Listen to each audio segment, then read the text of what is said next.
Harish, the best academy. Hi everyone, welcome to Harish academy. చాలామంది digital బోర్డులో continue చేయండి అని అడుగుతున్నారండి. సో యాక్చువల్లీ ఒక చిన్న అర్జెంట్ వర్క్ ఉండడం వల్ల ఊరికి రావాల్సి వచ్చింది ఒక 5 days. డెఫినెట్లీ ఇక టుమారో ఆన్వర్డ్స్ మళ్ళీ డిజిటల్ బోర్డులోనే కంటిన్యూ చేద్దాం. ఇవాళ నైట్ బయలుదేరుతా ఉన్నాను హైదరాబాద్కి. So definitely will continue tomorrow onwards using digital board. So ప్రతి ఒక్కరూ కైండ్లీ అండర్స్టాండ్. ఇక ఇవాటి కరెంట్ అఫైర్స్లో భాగంగా ఈచ్ అండ్ ఎవ్రీ టాపిక్ని మనము డీటెయిల్గా డిస్కస్ చేసుకుందాం. ఇవాటి మన first topic, government of India launch చేసిన ఒక ఎలక్ట్రానిక్ బుక్, ఈ బుక్. నరేంద్ర మోడీ గారి ప్రభుత్వం ఏర్పాటయ్యి 11 ఏళ్ళు పూర్తయిన సందర్భంగా ఈ ప్రభుత్వం సాధించిన విజయాలు వివిధ సెక్టార్లలో, అగ్రికల్చర్ సెక్టార్ కావచ్చు, లేదంటే economy sector, industries, middle class పీపుల్కి సంబంధించిన సోషల్ జస్టిస్కి సంబంధించిన సెక్టార్, ఇలా ఓవరాల్గా డిఫరెంట్ ఏరియాస్లో ఇండియన్ గవర్నమెంట్ సాధించిన విజయాలన్నింటినీ కూడా ఒక ఎలక్ట్రానిక్ బుక్ ఫార్మాట్లో, అంటే ఎలక్ట్రానిక్ ఫార్మాట్లో, అంటే ఫిజికల్గా కాకుండా డిజిటల్గా మనకు ఇన్ఫర్మేషను ఈ బుక్లో అవైలబుల్ అవుతుంది. ఈ బుక్లో మనకు అందుతుంది సమాచారం అంతా.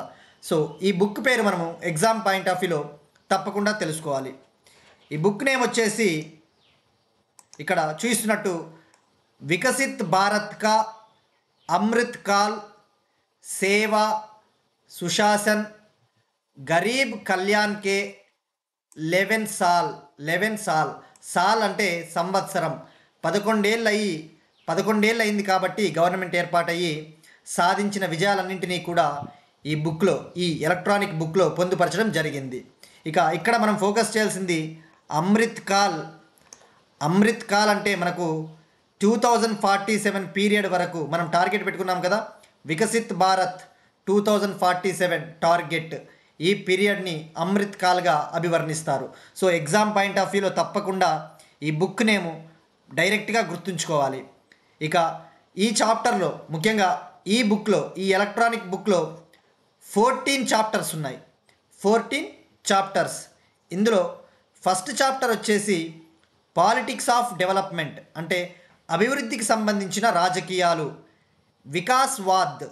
వికాస్వాద్ అనే పేరిట రాజకీయ అభివృద్ధికి సంబంధించిన పాలిటిక్స్ని పొందుపరచడం జరిగింది.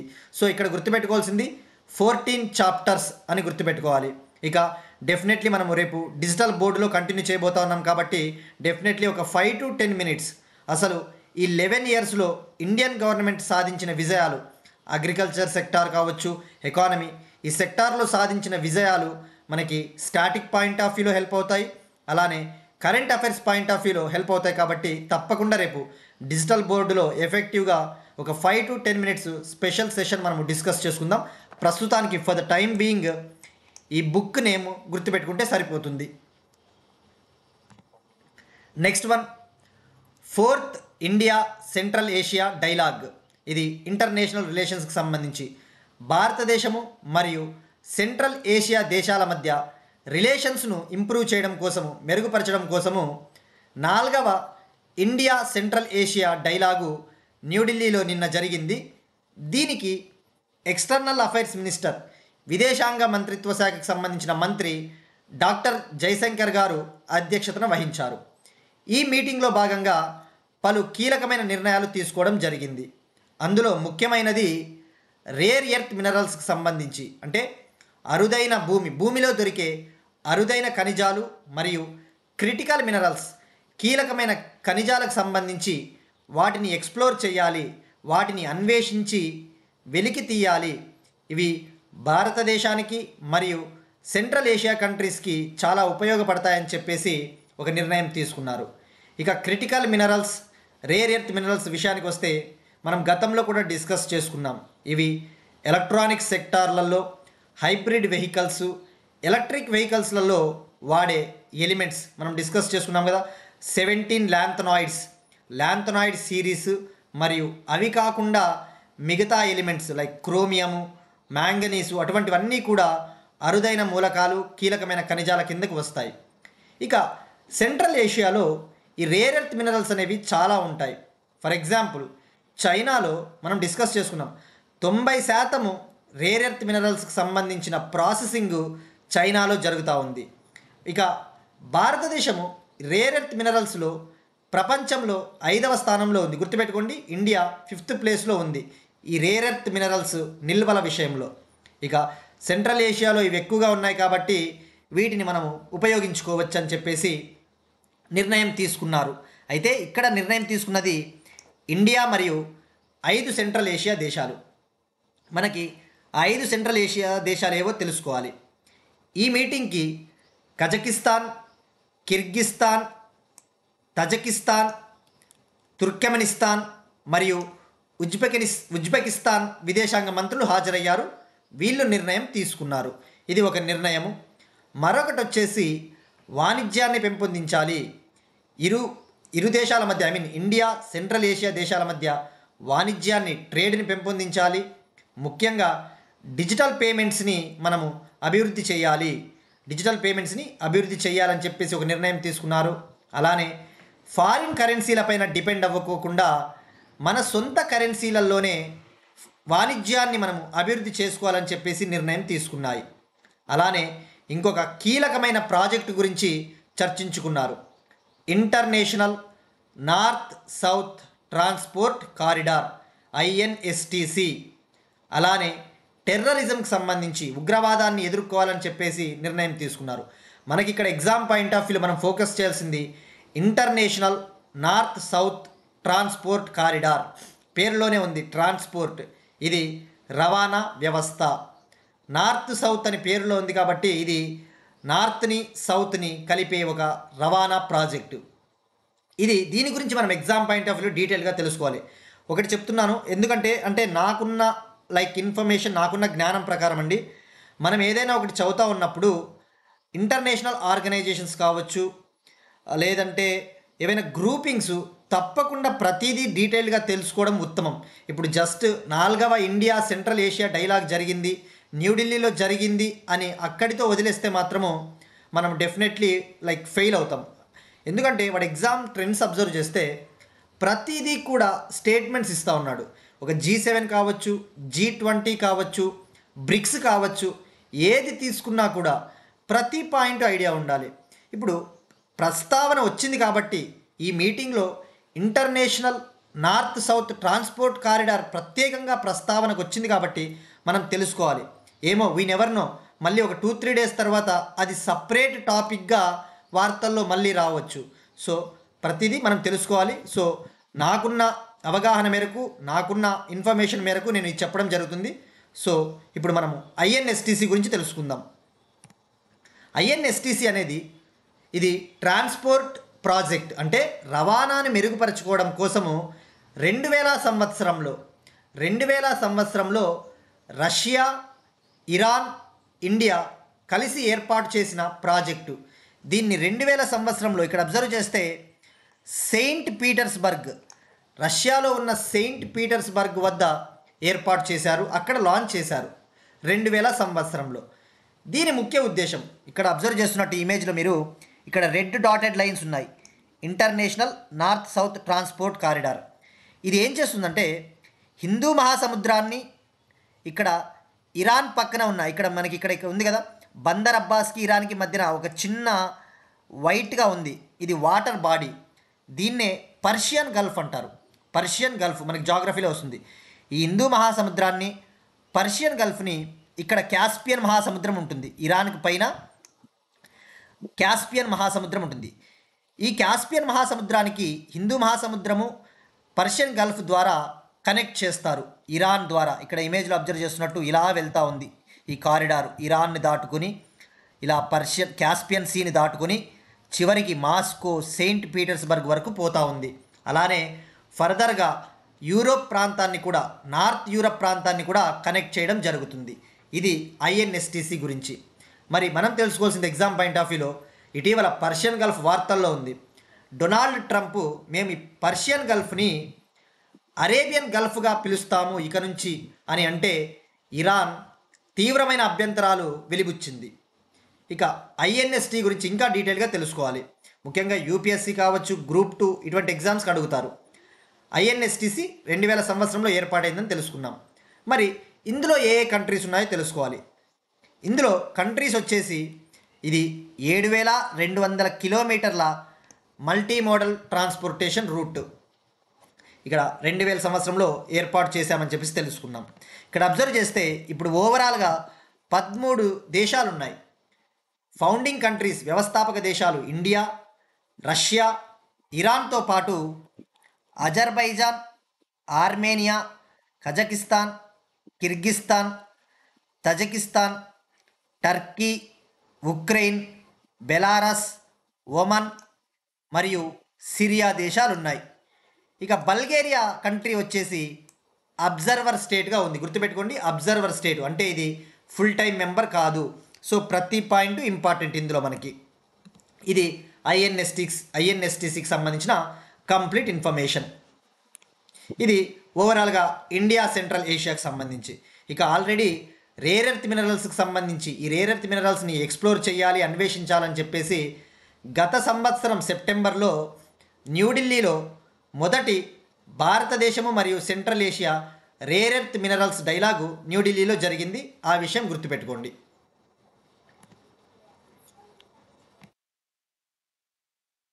ఇక నెక్స్ట్ వన్ 12వ BRICS parliamentary forum, again international relations. 12వ బ్రిక్స్ పార్లమెంటరీ ఫోరం అధ్యక్ష పదవికి భారతదేశం సెలెక్ట్ అయింది. జూన్ 5న వరల్డ్ ఎన్వైరన్మెంట్ డే సందర్భంగా జూన్ 5న బ్రెజిలియాలో 11వ బ్రిక్స్ పార్లమెంటరీ ఫోరం జరిగింది. పార్లమెంటరీ ఫోరం అంటే పార్లమెంట్కి అధ్యక్షత వహించే లైక్ లోక్సభ స్పీకర్సు అటువంటి వాళ్ళు అటెండ్ అయ్యే ఒక ఫోరం అని చెప్పవచ్చు. 11వ బ్రిక్స్ పార్లమెంటరీ ఫోరము బ్రెజిలియాలో జరిగింది. ఎందుకంటే మనకు తెలుసు కదా, ప్రెజెంట్ బ్రెజిల్ అనేది బ్రిక్స్కి అధ్యక్షత వహిస్తూ ఉంది. రాబోయే 17వ బ్రిక్స్ సమ్మిట్ కూడా బ్రెజిల్లో జూలైలో జరగబోతూ ఉంది.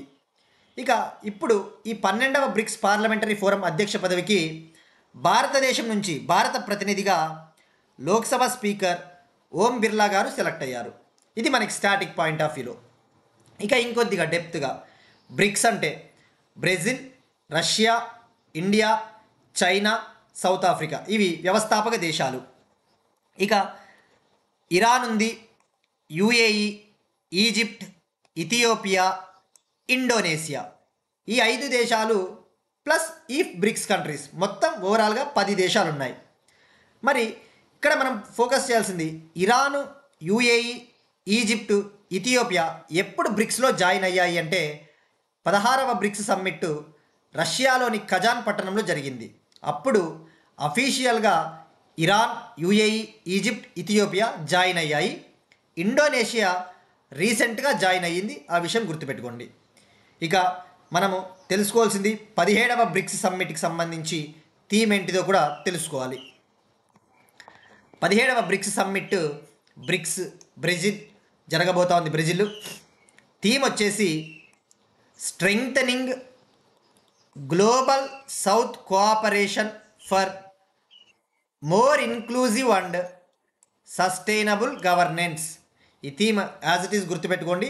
Strengthening global south cooperation for more inclusive and sustainable governance. మొన్న యూపీఎస్సీ ఎగ్జామ్లో కూడా 16వ బ్రిక్స్ సమ్మిట్ గురించి అది ఎక్కడ జరిగింది, దాని థీమ్ ఏంటిది అనే దానిపైన అడిగారు. ఇది బ్రిక్స్కి సంబంధించిన information. Next one operation blue star. Operation blue star ఇది 41 ఏళ్ళు పూర్తయిన సందర్భంగా అమృత్సర్లోని స్వర్ణ దేవాలయ పరిసర ప్రాంతాల్లో శాంతియుత బంద్ను ప్రజలు నిర్వహించారు. ఇక ఆపరేషన్ బ్లూ స్టార్ ఏంటిదో తెలుసుకోవాలి. ఇది ఖలిస్తాన్ ఉద్యమానికి సంబంధించి, ఖలిస్తాన్ ఉద్యమాన్ని అణిచివేయడానికని కాదు కానీ ఖలిస్తాన్ ఉద్యమ ఉగ్రవాద నేతలను అణచివేయడానికి ఇండియన్ గవర్నమెంటు 1984లో చేపట్టిన ఆపరేషన్. అప్పుడు యాక్చువల్లీ ఖలిస్తాన్ ఉద్యమం అనేది మాకు సపరేట్ దేశం కావాలని చెప్పేసి కొంతమంది సిక్కులు నిరసనలు చేపట్టారు 1980s. ఆ టైంలో వాళ్ళు అమృత్సర్లోని సిక్కుల ప్రధాన దేవాలయము, పవిత్ర స్థలము స్వర్ణ దేవాలయాన్ని ఆవాసంగా చేసుకొని, హెడ్ క్వార్టర్స్గా చేసుకొని ఈ ఉద్యమాన్ని నడిపించారు. అప్పుడు ఈ ఆపరేషన్లో పాల్గొన్న ఖలిస్తాన్ ఉగ్రవాద నాయకుడు జర్నైల్ సింగ్ బింద్రన్ వాలే హతమయ్యాడు. అతన్ని చంపేశారు మన మిలిటరీ ఆపరేషన్ చేసి. సో అది మనకి ఆపరేషన్ బ్లూ స్టార్. ఇది 1984 జూన్ 1 టు జూన్ 10 వరకు జరిగింది. That's enough. మనకి ఆపరేషన్ బ్లూ స్టార్ ఏంటో అది పర్పస్ తెలిస్తే సరిపోతుంది. ఇక ఇందులో మీరు కంటెంట్ చదివినా కూడా ఏమీ ఉండదు matter. Next one again India international రిలేషన్స్కి సంబంధించి ఇండియా స్విట్జర్లాండ్ మధ్య రిలేషన్స్. క్రిప్టో సమాచారాన్ని ఇండియా మరియు స్విట్జర్లాండ్ పరస్పరం ఎక్స్చేంజ్ చేసుకొని ఉన్నారు. క్రిప్టో కరెన్సీ మనం గతంలో కూడా డిస్కస్ చేసుకున్నాం. క్రిప్టో కరెన్సీ అనేది ఇది వోలటైల్, అంటే దీని రేట్ ఎప్పుడు ఎలా ఉంటుందో తెలియదు. ఇవాళ ఉన్న రేటు రేపు ఉండొచ్చు, ఉండకపోవచ్చు. అందుకే దీనిలలో పెట్టుబడులు పెట్టడం అంటే ఆత్మహత్యా సదృశం అని కూడా చెప్పవచ్చు. అంటే ఇక చాలా డేంజర్. రేట్లు వస్తాయి, లేదంటే రేట్లు పడిపోవచ్చు. ఇటీవల సుప్రీంకోర్టు కూడా చెప్పింది, భారత గవర్నమెంట్కి మార్గదర్శకాలు జారీ చేసింది. క్రిప్టో కరెన్సీస్కి సంబంధించి ప్రాపర్ రెగ్యులేటరీ ఫ్రేమ్వర్క్, నియంత్రణ చట్టాలను మీరు ఏర్పాటు చేయండి అని చెప్పింది. ఇక క్రిప్టో కరెన్సీల విషయానికి వస్తే భారతదేశంలో వీటిపైన నిషేధం ఏమీ లేదు, బ్యాన్ ఏమీ లేదు. అలా అని వీటిలో పెట్టుబడులు పెట్టమని గవర్నమెంట్ ఏమీ ఎంకరేజ్ చెయ్యదు. బట్ ప్రాపర్ రెగ్యులేటరీ ఫ్రేమ్వర్క్ లేదు. ఇక ఇటీవలే తెలుసుకున్నాం, క్రిప్టో కరెన్సీకి సంబంధించిన ఒక famous currency, top crypto currency, అతిపెద్ద క్రిప్టో కరెన్సీ బిట్కాయిన్. అది గుర్తుపెట్టుకోండి, బిట్కాయిన్. ఈ బిట్కాయిన్ ఇటీవలే $1,00,000 చేరుకునింది దీని విలువ. అంటే ఎంత హైలో వెళ్ళింది. ఇక ఆర్బీఐ కూడా చెప్పింది ఇది ఆర్థిక వ్యవస్థకు చాలా ముప్పు, చాలా ప్రమాదకరమని చెప్పింది. ఇప్పుడు ఈ క్రిప్టో సమాచారానికి సంబంధించి ఇన్ఫర్మేషన్ని ఎక్స్చేంజ్ చేసుకోవడం కోసము ఇండియా స్విట్జర్లాండ్ ఒక ఫ్రేమ్వర్క్ని సంతకం చేశాయి. దీంట్లో భాగంగా ఏం చేయబోతా ఉన్నారు అంటే, స్విట్జర్లాండ్లో ఎవరైతే భారతీయులు ఈ వర్చువల్ కరెన్సీస్లో, ఈ క్రిప్టో కరెన్సీస్లో పెట్టుబడులు పెడతారో వాళ్లకు సంబంధించిన ఆస్తుల వివరాలను, ఈ వర్చువల్ కరెన్సీ వివరాలను ఇండియన్ గవర్నమెంట్తో షేర్ చేసుకుంటుంది. ఇక స్విట్జర్లాండ్ ఇండియాతో పాటు మరో 73 దేశాలతో ఈ ఇన్ఫర్మేషన్ని షేర్ చేసుకోబోతా ఉంది. ఆల్రెడీ ఇండియాకి స్విట్జర్లాండ్కి మధ్య బ్యాంకింగ్ ట్రాన్సాక్షన్స్కి సంబంధించి ఒక ఒప్పందం ఉంది. ఇక క్రిప్టో కరెన్సీ అంటే ఇది క్రిప్టోగ్రఫీ, బ్లాక్ చైన్ టెక్నాలజీ ఆధారంగా పనిచేస్తుంది. అది గుర్తుపెట్టుకోండి. ఇది ఎస్ఎన్టీ కాన్సెప్ట్స్లో ఉపయోగపడుతుంది మనకి. ఇక క్రిప్టో కరెన్సీస్కి ఉదాహరణలు బిట్కాయిన్, అది top currency, top crypto currency. అలానే సొలానా, ఎథీరియం అనేవి ఉంటాయని చెప్పేసి మనం డిస్కస్ చేసుకున్నాం. ఈ ఇన్ఫర్మేషన్ మనకి ఎనఫ్. ఇక నెక్స్ట్ వన్ G7 సమ్మిట్. ప్రధానమంత్రి నరేంద్ర మోడీ గారు G7 సమ్మిట్కి అటెండ్ కాబోతా ఉన్నారు. మొన్న మనం డిస్కస్ చేసుకున్నాం, మేబీ అటెండ్ కాకపోవచ్చేమో, ఇంకా ఇన్విటేషన్ రాలేదు కాబట్టి ఆబ్సెంట్ అవుతారేమో అని అనుకున్నాం. బట్ ఇప్పుడు కెనడా ప్రధానమంత్రి మార్క్ కార్నీ గారి నుంచి ఆహ్వానం వచ్చింది. సో జూన్ 15 నుంచి జూన్ 17, 2025 కెనడాలోని కననస్కిస్ అనే ప్రాంతంలో G7 సదస్సు జరగబోతా ఉంది. ఇది 51వ G7 సదస్సు, 51వ G7 సమ్మిట్. ఇక్కడ మనం ఫోకస్ చేయాల్సింది, బాగా కేర్ఫుల్గా ఉండాల్సింది, చదివేటప్పుడు ఇలాంటి ఇంపార్టెంట్ సమ్మిట్స్ ఏ కంట్రీలో జరుగుతుందనే కాదు, ఎగ్జాక్ట్గా ఏ ప్రాంతంలో జరుగుతుందో కూడా గుర్తుపెట్టుకోవాలి. ఎందుకంటే వాడు స్టేట్మెంట్స్లో అడుగుతాడు, ఈ 51వ G7 సమ్మిట్ కెనడాలోని ఒట్టావాలో జరిగింది అంటాడు. మనము అది కెనడా కదా, కెనడాలో జరిగింది కదా అని చెప్పేసి రాంగ్ పెట్టడానికి ఛాన్సెస్ ఉంటాయి.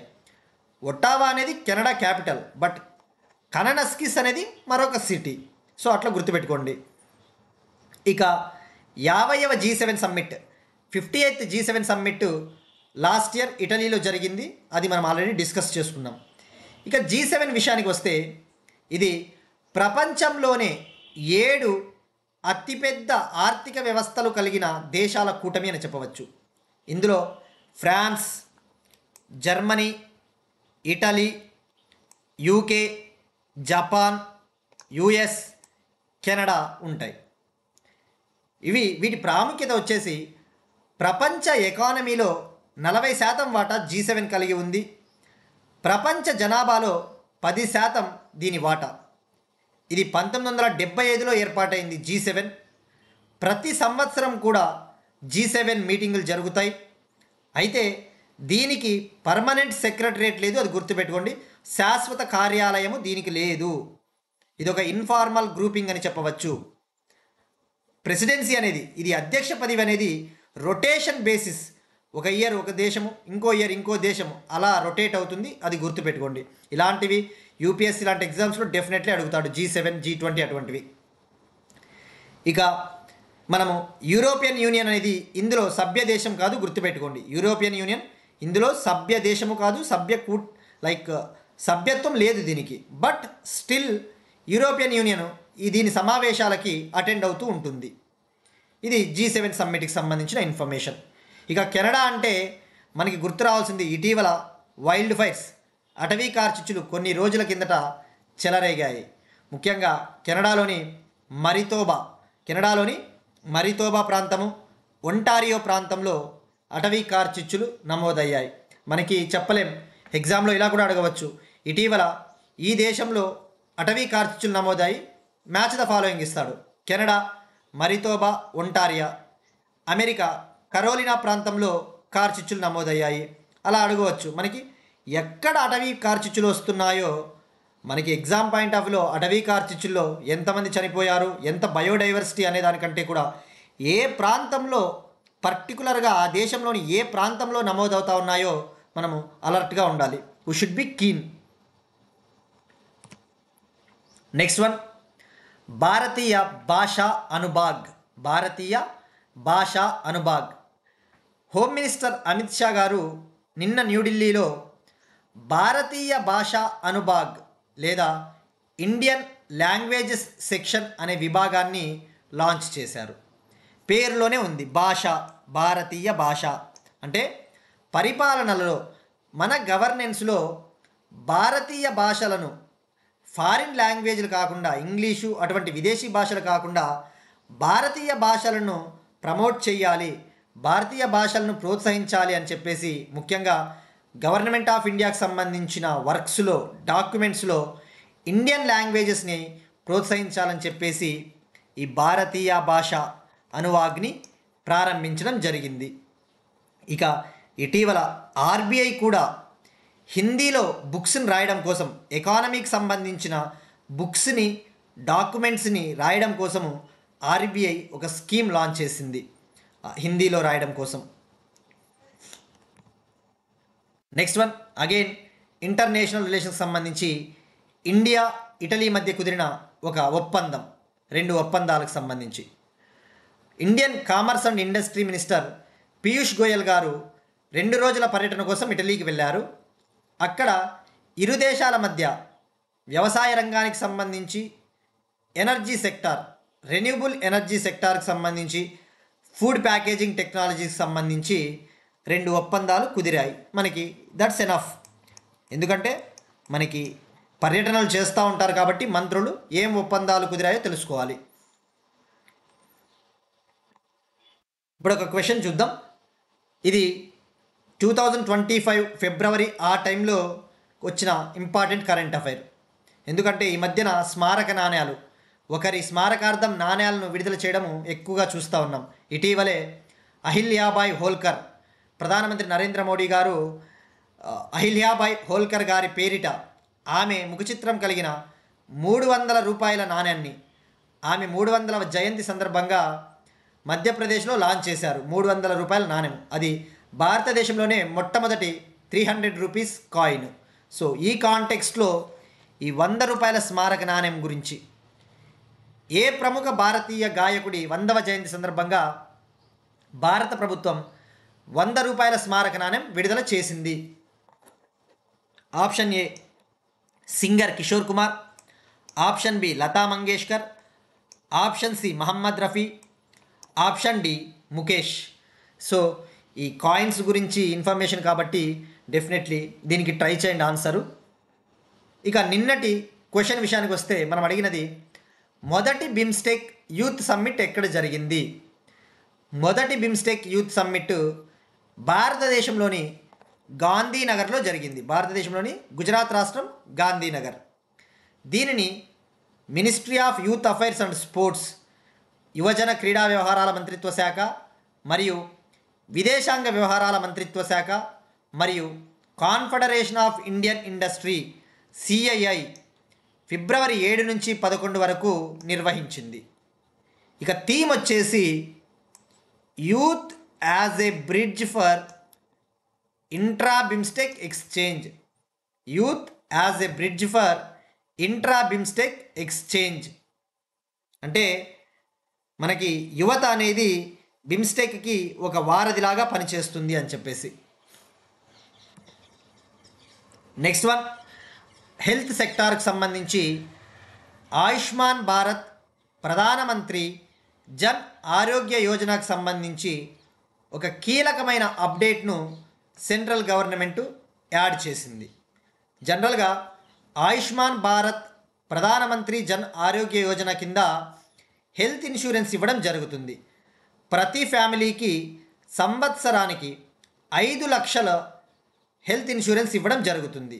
అయితే ఇప్పుడు దీనికి అప్డేట్గా రోడ్డు ప్రమాద బాధితులకు కూడా, ఎవరైతే రోడ్ యాక్సిడెంట్ విక్టిమ్స్ ఉంటారో వాళ్ళకు కూడా 1.5 లక్ష వరకు 1.5 lakh వరకు ఫ్రీ ట్రీట్మెంట్, ఉచిత వైద్యము అందించబోతున్నారు. దీనికి సంబంధించి కేంద్రం మార్గదర్శకాలను జారీ చేసింది. ఈ ఆయుష్మాన్ భారత్ కింద రిజిస్టర్ అయిన బోత్ గవర్నమెంట్ హాస్పిటల్స్, ప్రైవేట్ హాస్పిటల్స్లో వీళ్ళు ఈ వైద్య సేవలు పొందవచ్చు. అయితే వాళ్ళకి యాక్సిడెంట్ జరిగిన 24 గంటల లోపు ఆ ఆసుపత్రికి వెళితే ఈ పథకం వర్తిస్తుంది. కానీ 24 గంటలు దాటిన తర్వాత వెళ్తే మాత్రము ఈ పథకం వర్తించదని చెప్పేసి చెప్పింది. మనకి అసలు చదివేటప్పుడు, ఈ పేపర్ చదివేటప్పుడే డౌట్ వస్తుంది. ఈ రోడ్డు ప్రమాద బాధితులకు 1.5 లక్షల ఉచిత వైద్యం ఉంది, ఇది మనకి ఎగ్జామ్ పాయింట్ ఆఫ్ వ్యూలో ఏ విధంగా హెల్ప్ అవుతుంది అనే క్యూరియాసిటీ కూడా రావచ్చు.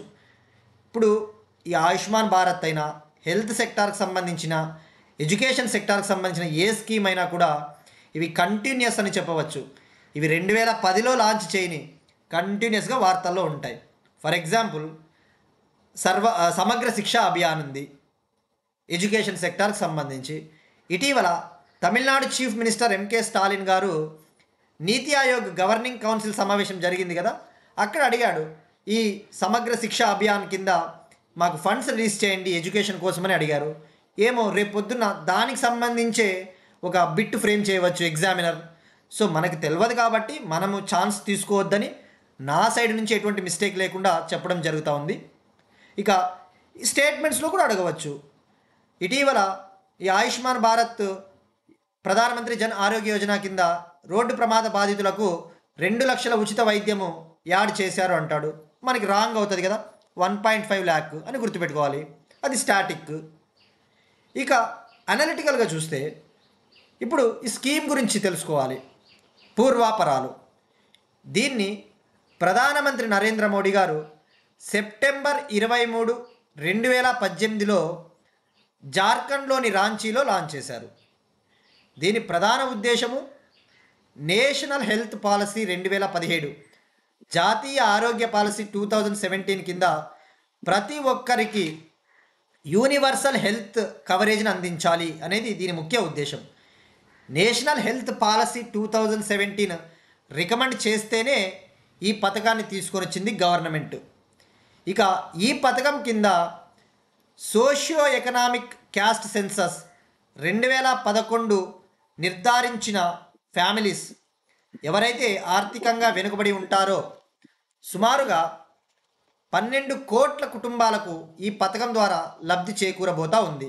అంటే అప్రాక్సిమేట్లీ 55 కోట్ల జనాభాకు లబ్ధి చేకూరబోతూ ఉంది. అంటే భారతదేశంలోని దిగువన ఉన్న జనాభాలో 40% ఇది కవర్ చేస్తుంది.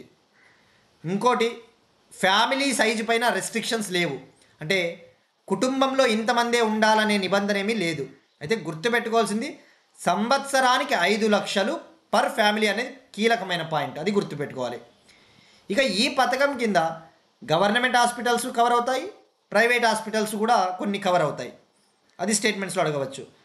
1929 చికిత్సలు, 1929 మెడికల్ ప్రొసీజర్స్కి, మెడికల్ ఎయిల్మెంట్స్కి, రోగాలకి చికిత్స అందుతుంది ఈ స్కీమ్ కింద.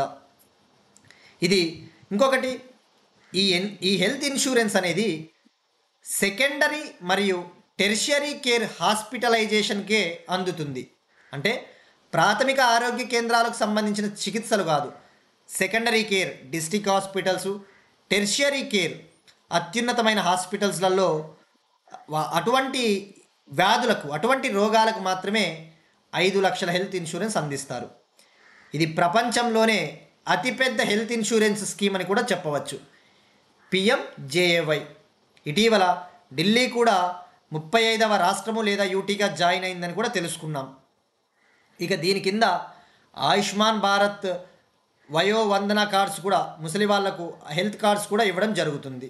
సో ఆల్రెడీ దోస్ ఇష్యూస్ మనము డీటెయిల్గా డిస్కస్ చేసుకున్నాం. ఇది దీనికి సంబంధించిన కంప్లీట్ ఇన్ఫర్మేషన్.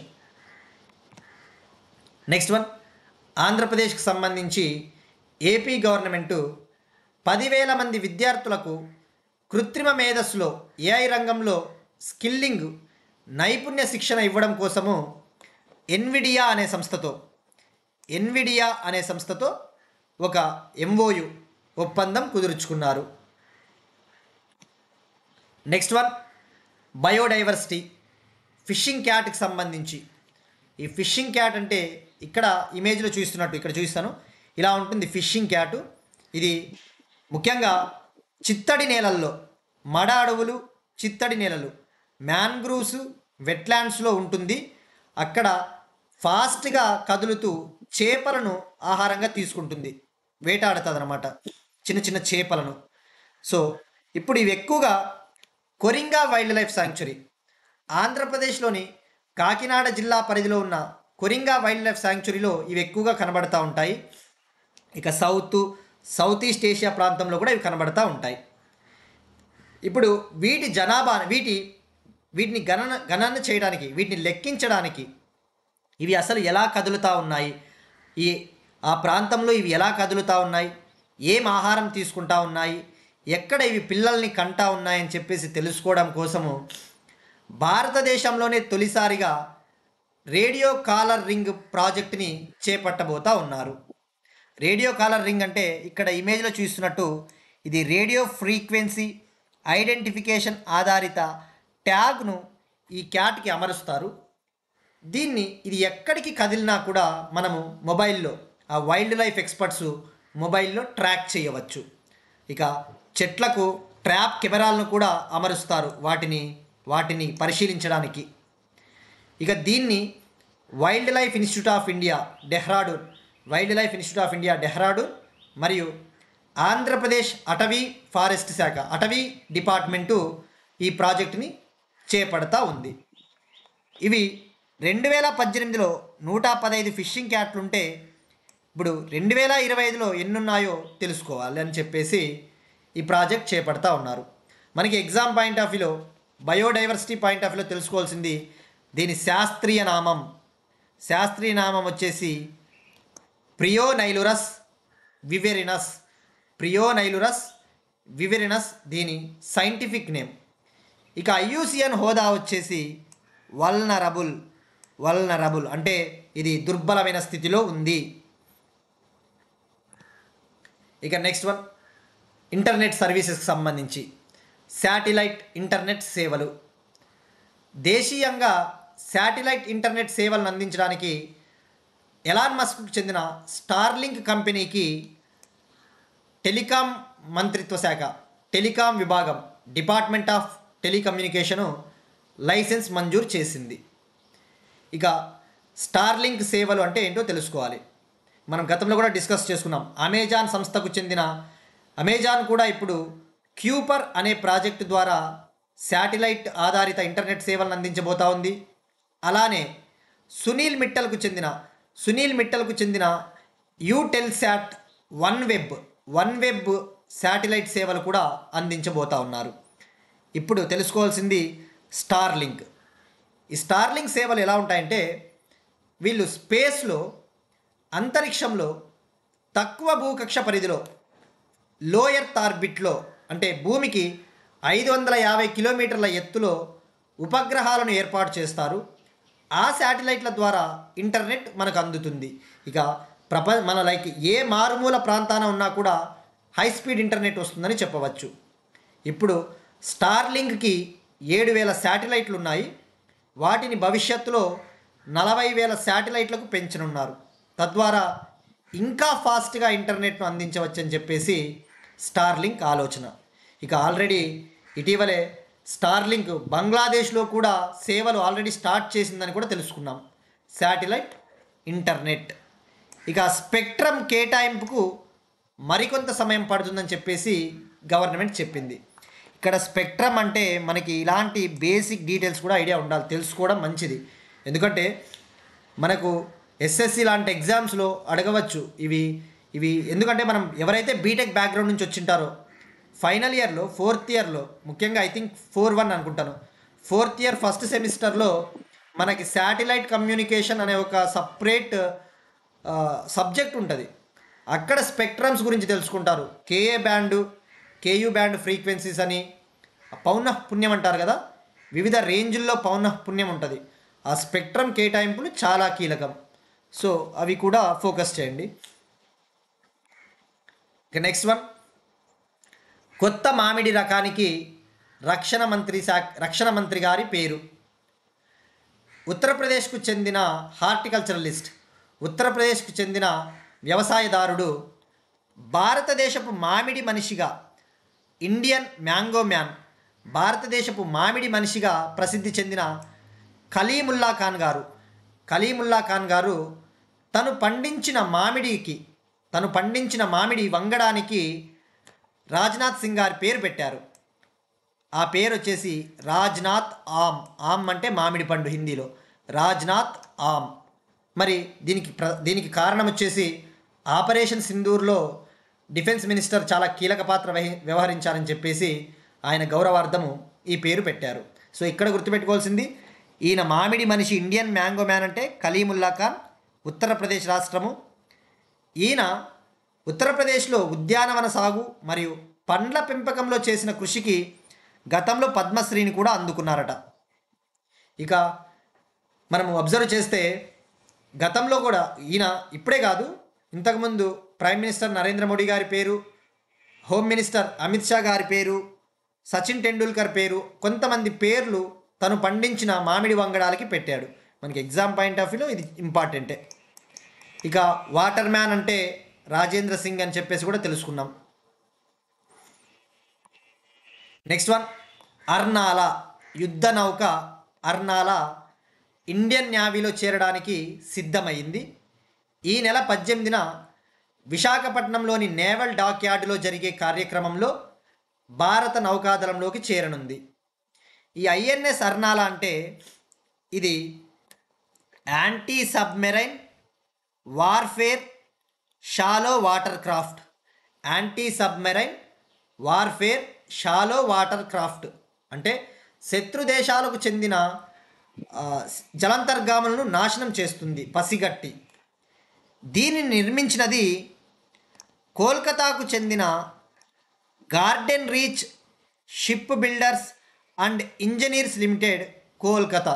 గుర్తుపెట్టుకోండి, జిఆర్ఎస్సి అయితే కోల్కతా. మనకి మరొక నౌకా బిల్డింగ్ కంపెనీ ఉంది, Mazagon dock limited company, MDL, అది ముంబై హెడ్ క్వార్టర్స్. మనకి స్టేట్మెంట్స్లో ఇస్తాడు, కన్ఫ్యూజ్ కాకూడదు. Mazagon dock limited Mumbai, GRSC Kolkata. మరి దీని ప్రాముఖ్యత, ఐఎన్ఎస్ అర్నాలా దీనిని పబ్లిక్ ప్రైవేట్ పద్ధతిలో నిర్మించారు. అంటే గవర్నమెంటు మరియు వివిధ కంపెనీలు, ముఖ్యంగా L N T company, Bharat electronics limited, BEL, Mahindra defence లాంటి సంస్థలు కలిసి దీన్ని నిర్మించాయి.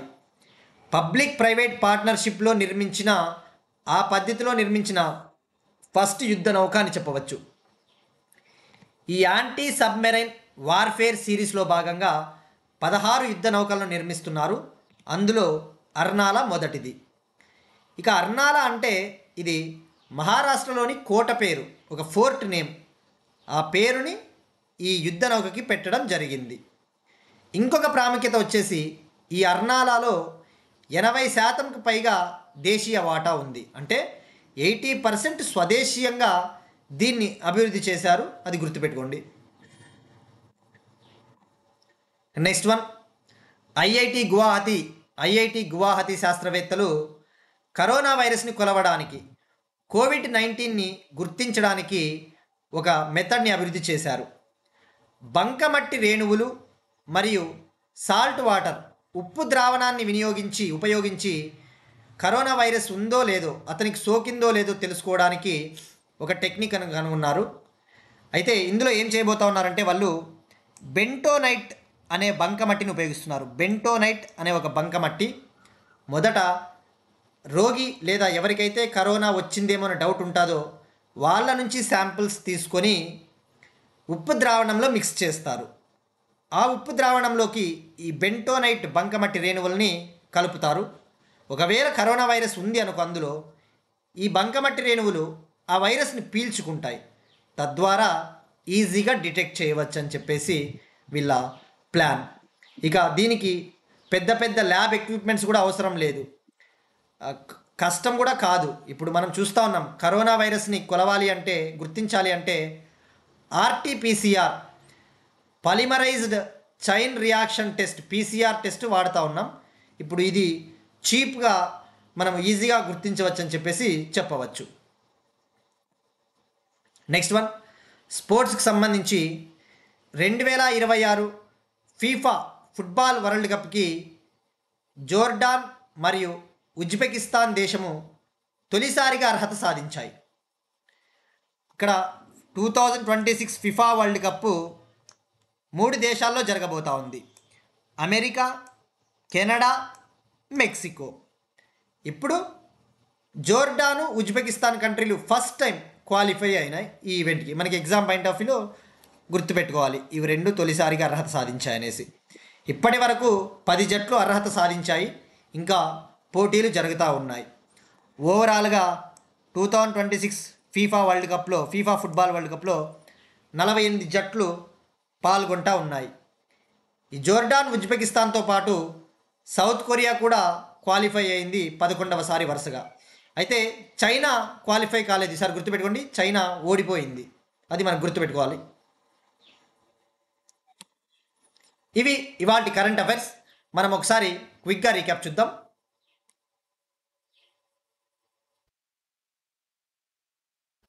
వికసిత్ భారత్ కా అమృత్కాల్, సేవా, సుశాసన్, గరీబ్ కళ్యాణ్ కే 11 సాల్ ఈ బుక్, 4వ India central Asia dialogue,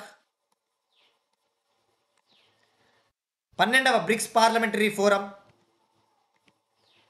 operation blue star, crypto సమాచారాన్ని మార్పిడి చేసుకున్న ఇండియా స్విట్జర్లాండ్, G7 సమ్మిట్కు అటెండ్ కానున్న ప్రధానమంత్రి Modi, Bharatiya Bhasha Anubhag, India Italy relations,